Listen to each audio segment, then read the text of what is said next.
क्या कोई इंसान अपनी मौत के 3 साल बाद भी खेतों में गन्ना उगा सकता है?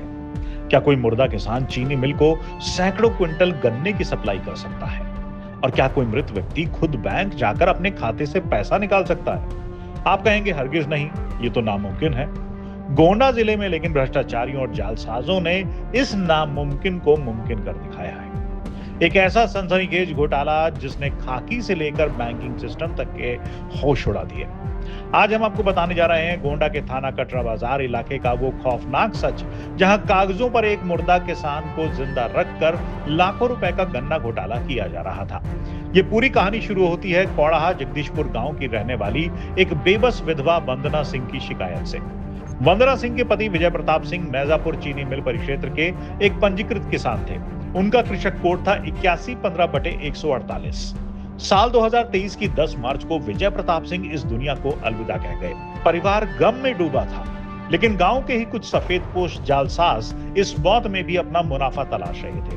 जब पीड़ित महिला वंदना सिंह चीनी मिल में अपने गन्ने की पर्ची बनवाने गई, तब उनके पैरों तले जमीन खिसक गई। मिल के रिकॉर्ड ने बताया कि उनके पति की मौत के बाद भी उनके नाम पर लगातार गन्ने की तौल हो रही है और सरकारी पैसा सीधे बैंक खातों में जा रहा है। जब इस मामले की परतें खुली तो एक ऐसा मकड़ जाल सामने आया जिसने बैंक के बड़े बड़े अधिकारियों को कटघरे में खड़ा कर दिया। जालसाजी का पूरा खेल समझिए। पहले 1 दिसंबर 2020 को, यानी किसान की मौत से पहले, आरोपी अनुज प्रताप सिंह और दीप नारायण सिंह और गुड्डू सिंह ने एक बड़ी साजिश रची। इन लोगों ने उत्तर प्रदेश ग्रामीण बैंक शाखा कर्नलगंज के कर्मचारियों के साथ साठगांठ की। असली किसान विजय प्रताप सिंह का आधार कार्ड लिया गया, लेकिन उस सरकारी दस्तावेज पर फोटो किसी दूसरे ही अजनबी शख्स की लगा दी, जिसके बाद बैंक के कर्मचारियों ने बिना किसी वेरिफिकेशन के आंख मूंद कर ये फर्जी खाता खोल दिया। इस खाते में शीला देवी नाम की महिला को नॉमिनी बनाया गया और मोबाइल नंबर दर्ज हुआ मुख्य आरोपी दीप नारायण सिंह का। जालसाजी की हद तो तब पार हो गई जब मार्च 2023 में किसान विजय प्रताप की मौत हो गई।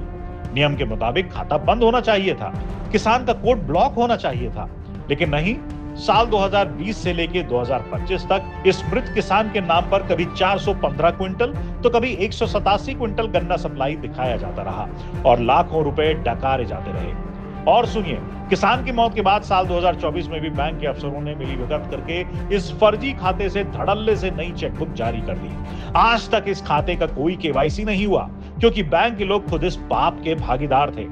खाता खुलने से लेकर आज तक गन्ने की मद में आया एक रुपया सीधे आरोपी दीप नारायण सिंह के निजी खाते में ट्रांसफर होता रहा। लेकिन कहते हैं ना कि जुर्म के पैर चाहे कितने भी लंबे हो जाएं, कानून के हाथ से बड़े नहीं होते। थक हार कर जब पीड़ित महिला ने पुलिस कप्तान के दरवाजे पर दस्तक दी तो महकमे में हड़कंप मच गया।